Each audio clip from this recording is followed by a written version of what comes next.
Welcome to Skill Set Engage. Today we're going to be working on a Chicago Electric Power Tools miter saw here, item number 61970. What happened with this is we have a belt break. Is this locked up at some point on some object, and the motor part kept on spinning, causing the belt to melt right here and causing it to snap. So the goal is not to do that. It's been a while trying to find the correct belt for this. This company is not a sponsor in any way, shape, or form. V-Belt guys, I was able to find a replacement belt as the J10J6 and PLY V4515. This is basically in between 18 and 20 inches, and some other companies had trouble fulfilling that. I basically bought the bare minimum belt that I thought it would be, and that turned out to be not enough. So then I bought the next two sizes up because I'm like, okay, I'm going to get this. Apparently I'm having trouble getting the sizing right for those. And those were too big, and there's no in between on that. These guys, I was able to find that based off of kind of bracketing and like, okay, we're going to step back on an inch level here because there's some play. You can go forward or backwards with regards to this thing. So there is a little bit of play.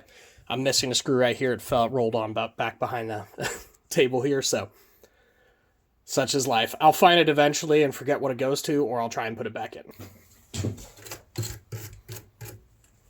So what I might actually do is plug that thing in and have it rotate.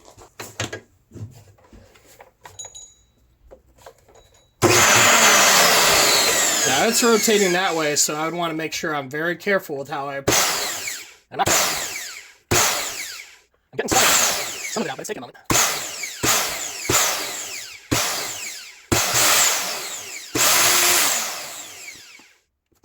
Now we've got most of the rubber out, but I want to see if I can get that last little bit out before we go further.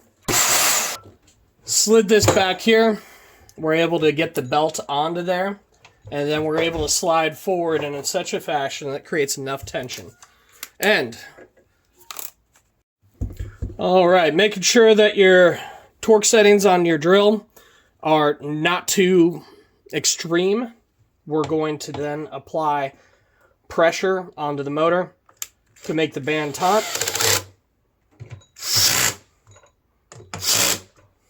And hopefully that does the trick. Now, there's no blade in there, so we're going to go. Everything seems to be functional. Okay.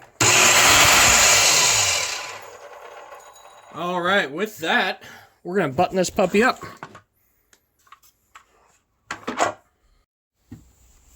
Okay, an important distinction on this. Notice that the arbor bolt is a reverse thread. This is so, as it rotates, it's going to tighten according to how it spins. That way it can't come undone as it's rotating.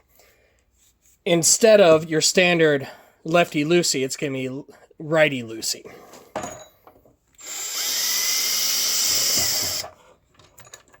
Okay.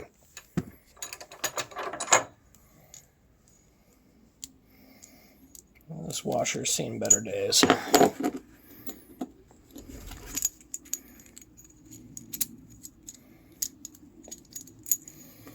Okay.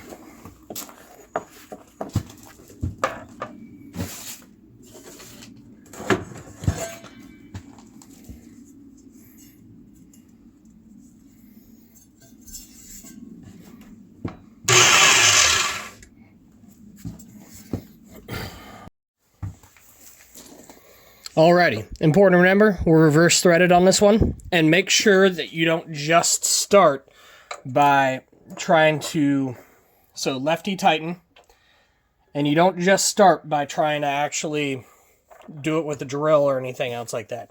That's how you can screw things up. You don't want to cross thread. So what we're going to do is we are going to press in the button to lock it in place. All right, in theory, everything should fit. And I think we have success. Now you'll see this stack of lumber off here to the side. I'm going to start by building a bunch of trusses for what is going to be a she shed. So that's going to be an interesting project. If you liked the video, you know what to do. If Feel free to check out the channel and other videos that exist on there for a wide variety of projects. Thank you for your time. What? Yep, muddy puddles. You can play in it.